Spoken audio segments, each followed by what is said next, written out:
you doing? I'm great. How are you? I'm doing well. So nice to Good. see a happy, smiling face this morning on Monday.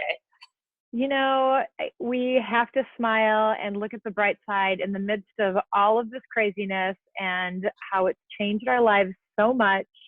It's really important to look for those little victories and the little bright sides. So I am looking forward to a little sunshine maybe later today and a little sunshine right now here with you. Exactly. I agree. I think after the rain, I'm ready for the sun to come back out. I know. We've gotten so much and it's been so gloomy. Even my kids are commenting on how gloomy it is. So yeah, it'll be nice. So thank you so much for being here. I really appreciate it. Absolutely. Thank you for having me. Yeah, and for everyone else, good morning. My name is Natalie Bomstead, and want to thank you all for joining us for our series, Connecting for Wellbeing with Wello, where we talk about all things community, connection, and well-being. Today we have a very special topic with a very special guest who you've met a little bit already this morning. We will be talking about pregnancy and specifically how to stay safe, healthy, and well in the midst of a pandemic.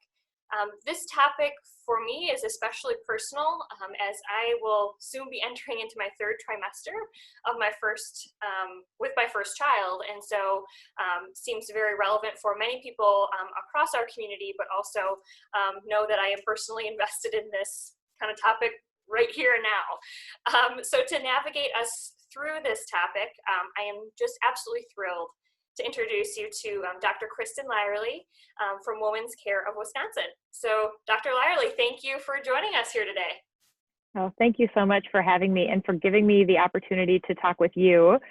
This is such an important personal issue, but with everyone else as well, about making sure that we're doing everything we can to be as physically and mentally healthy as we can be during this really challenging time.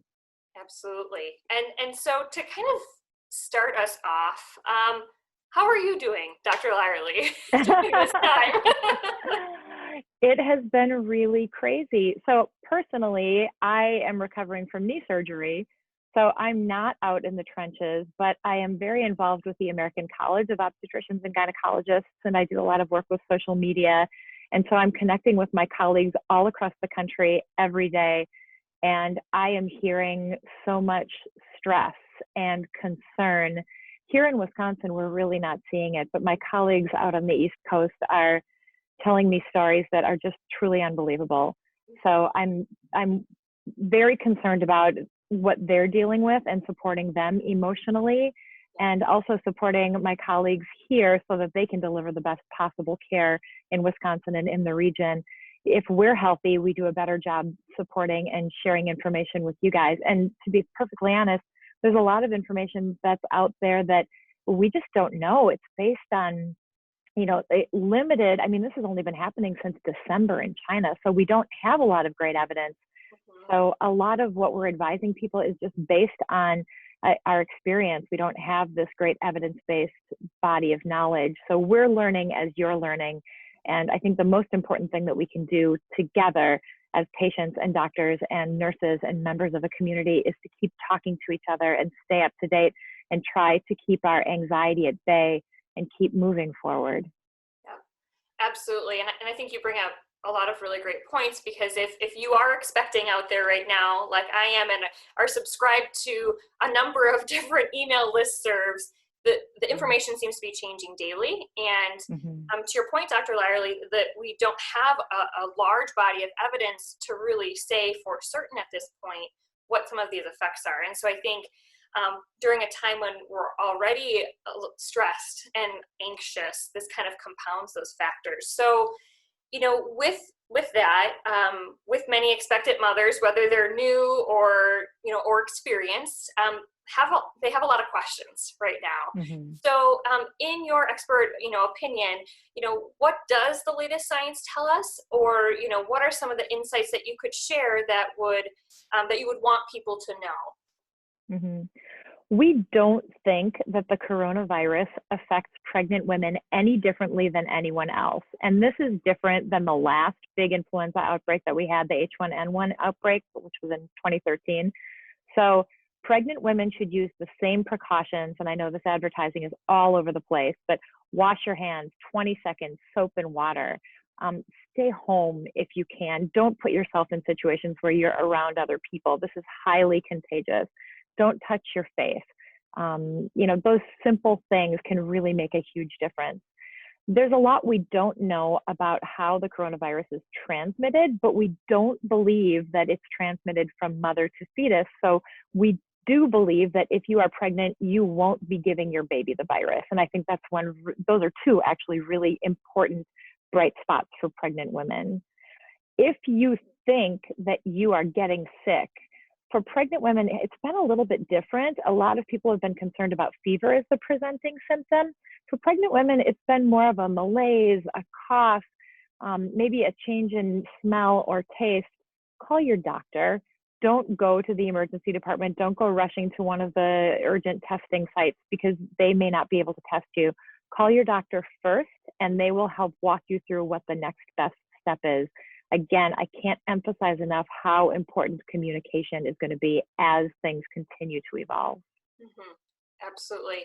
Those are really great tips. And, in terms of managing anxiety, have you been kind of talking through any of those pieces with patients? Or I know that you're not seeing patients right now as you're recovering yourself from that knee surgery. But any pieces of advice that you could share with how to manage that anxiety? Hey, I think we have to talk to each other. I think we have to get good information. And one really important thing, we are inundated with social media and news media, and taking a break from that and reading a good book or playing a game with your friends and family that you're quarantined with, if you're lucky enough to be surrounded by people that you love. Yes. Finding ways to not think about this while you're in a safe situation. I think you have to give yourself a mental break because you really can make yourself crazy. Mm-hmm. Also, focusing on making yourself the strongest, best person that you can be. And maybe that's a bright side to this quarantine situation. If you're drinking enough water, if you're eating healthy food, if you now have the opportunity to go out and get some fresh air and go for a walk, or go out to if you've got a treadmill in the basement, take your clothes off of it and, actually use it. This is a great time for you to really focus on your personal health and wellness. There are lots of meditation apps out there, and many of them are giving free initial trials. There are lots of yoga apps. There are lots of different ways that you can use the internet to promote your own personal health and wellness. So focusing on that and taking yourself away from the things that you can't control, because there's so much right now that we just are unable to control. Absolutely. Those are really great tips. And actually on Sunday, so yesterday, we kind of tried to do a media detox day. And it did, you kind of woke up this morning and almost forgot that we were in the midst of a pandemic, right? But it did help to kind of clear your mind and kind of refocus. And I've almost been looking at it in terms of, there were so many things that I wanted to prepare before baby arrived. And I felt like, when am I going to have the time to do all these things? And now you can really kind of recenter and read those baby books if you want. Or I found some really good virtual, prep for baby classes online that my husband and I watched together, and to get that exercise and to really focus in on yourself and keeping yourself and baby healthy. Absolutely. Or if there's something else in your life, that thing that you just never have enough time to do. A friend of mine this morning was saying, I've always wanted a garden, and it's spring. This is the time where I could actually try to start some seeds this year and maybe see if that works. So finding that thing that's going to make you feel alive, feel supported, feel happy, just really focusing on your mental and physical health both. Absolutely. The one of the last things I would say about that piece is I've been talking a lot about kind of a virtual village. So one of the things that has kind of honestly been kind of creeping up into my mind is, well, what is this experience going to be like for me, right? And I had one picture of how this experience would be, and it may be different, and having to be flexible with that. And also in terms of the virtual village, how do we, we are very fortunate right now to have the use of technology. So how can we connect and create that village mindset for when we are going to need that. And we don't know right now what that's going to look like in a couple months.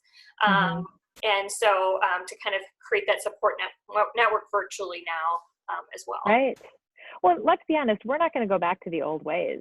I mean, this is a real opportunity for us to think about what is important and how can we change things in our lives in a positive way. Once we get entrenched in some of these different ways to do things, like this Zoom conference that we're having, I mean, this is fantastic. I feel like you're in my living room. So to be able to do this, I feel like as a physician, we're going to be better about doing telemedicine visits, which we all love to have that contact. But for these patients who it's hard to get out of the office, especially elderly or disabled people, if you don't have to have a physical exam, you just need to check in, to be able to do telemedicine, even for pregnant women. If you are healthy and you've got a blood pressure cuff at home and you have a monitor so you can listen to your baby and you don't have any concerns, why should you have to come into the office every month just to say, I'm good? It's disruptive in your life. So I think this is really going to change the way that we practice medicine. I think it's going to change the way that we educate each other. I think it's going to change the way that we relate to each other. It's a huge opportunity, and I can't wait to see how things evolve. Absolutely. And I love that. There's always a silver lining, and there's kind of those, how can we use this situation for good, right? And what can we learn from that? Absolutely. Right. So how have you been taking care of your health and well-being? I've been following my own advice. So recovering from surgery, I've been doing my physical therapy faithfully because I don't have any excuse not to. And I am so lucky because I am here with all of my sons and my husband, and my 2 older boys are in college. So for us to be able to have this time together, and we're eating family dinners together and we're cooking together. We've always had this crazy life with me being in training and working these ridiculous hours, and my husband's always worked. So now this together time is something that we've actually never had. So, I mean, talk about a silver lining. Everybody's happy. We are really, as a family, I think we're really appreciating this time for what it is. Absolutely. I would agree with you wholeheartedly. I think I have cooked more and have tried recipes I've been wanting to try forever. So it is really fun to finally have some of that time to reconnect with those that you love. Absolutely. Right. And to help them achieve their goals. They don't have an excuse to not practice their cello because they've got nothing else to do. And I can sit there and I can watch them practice their cellos. So it's really the connection and being able to follow through with that. It's so much more foundational. I've learned as a mother that you can check off all the boxes and do all the things that need to get done, change the diapers, make sure there's food in the refrigerator. But it's really that connection with your kids, with your friends, with your family, them knowing that you truly do care. That's the thing that really matters and will sustain your relationship. Absolutely. And so with that, who or what is inspiring you today? I know you've talked about a couple of things that have really been silver linings. Is there anything in particular that's just really inspiring you? Yeah, actually. Today is National Doctor Day. And knowing what my colleagues are dealing with, both those of them who are there in the trenches now and those of us who are waiting for things to happen and trying to prepare as best as we can with limited resources. They inspire me every day. And it is killing me that I can't be out there to help, but I feel like maybe my role is to do something organizational, to be able to support their mental health, to be able to provide them with information and whatever I can do to make sure that they can do their job and take care of patients as best as they possibly can. So celebrating all the doctors and the nurses and the lab techs and the environmental services people and everybody that it takes to make sure that we have what we need to take care of ourselves during this pandemic. Absolutely. And I feel like you took the words right from me. I was going to say, today is National Doctors Day, right? And you said it, you said it very eloquently. I mean, we could not do and kind of move through this situation without the dedication and the sacrifice that doctors and healthcare workers across our community and across our country are really the sacrifices they're making in order to really protect the health and well-being of our community members. So we really do appreciate yourself and all of the other healthcare workers that are putting that on the line every day. And we really appreciate, Dr. Lyerly, your time with us here today. I appreciate your advocacy. I know that you're always out there advocating and a real champion for health and well-being. And so it's always so wonderful and really fills up my cup to see people out there in the community really advocating for us, for all of us. And in kind of in closing, something that I was thinking about when we were preparing for this webinar is, you know, someone's pregnancy journey, you know, looks different, right? Everyone's parenthood journey and pregnancy journey looks different. You know, for example, my husband and I had experienced a pregnancy loss before this pregnancy that we have currently. And, you know, when I think about the times we are in now, you know, at first I was kind of feel a little bit, maybe even angry, right? Like, why is this happening? You know, why is this the experience? I had this vision of what my pregnancy was going to look like, but I feel like I've come to peace with kind of just the reality that this is just going to be a unique part of our story, right? And, you know, we're going to move through this together. And really what's important is, you know, focusing on, you know, doing the things that I can control to have, you know, a healthy baby, healthy mom, and to really understand that, you know, we're all in this together. And, you know, and I think Dr. Lyerly, you put it really well, you know, this is new for everyone. And so we're all trying to navigate this situation, but to do so with, I think, some gratitude and grace and just kind of helping everyone out, because we're all, we're all in this together. We're all in this together. Exactly. And can I put in a plug for the American College of Obstetricians and Gynecologists, which is ACOG or ACOG, has a patient FAQ for pregnant moms dealing with the COVID virus. So if you just Google ACOG patient education or ACOG COVID, you will end up on that page and you'll be able to easily find the latest information. They're keeping it updated as things change. And this is a wonderful resource. It's very readable and it's got some very important information that I'm sure pregnant moms and families are going to want to know. Absolutely. And we'll make sure to provide that link as well when we post the webinar, the recording as well. Thank you for that. Thank you. You bet. Yes, and thank you for everyone for joining us here today. If you have suggestions on who you would like to hear from next or a specific topic, please feel free to drop us a note at hello@wello.org, or you can visit our website at wello.org for more information, and that's where we're going to be posting all of our webinars as well as all of our well-being breaks with Wello. So just remember that we're all in this together. And we're here. And again, thank you to Dr. Lyerly for joining us here today. And until next time, I hope you all remain safe, healthy, and well. So take care, everyone. Thank you.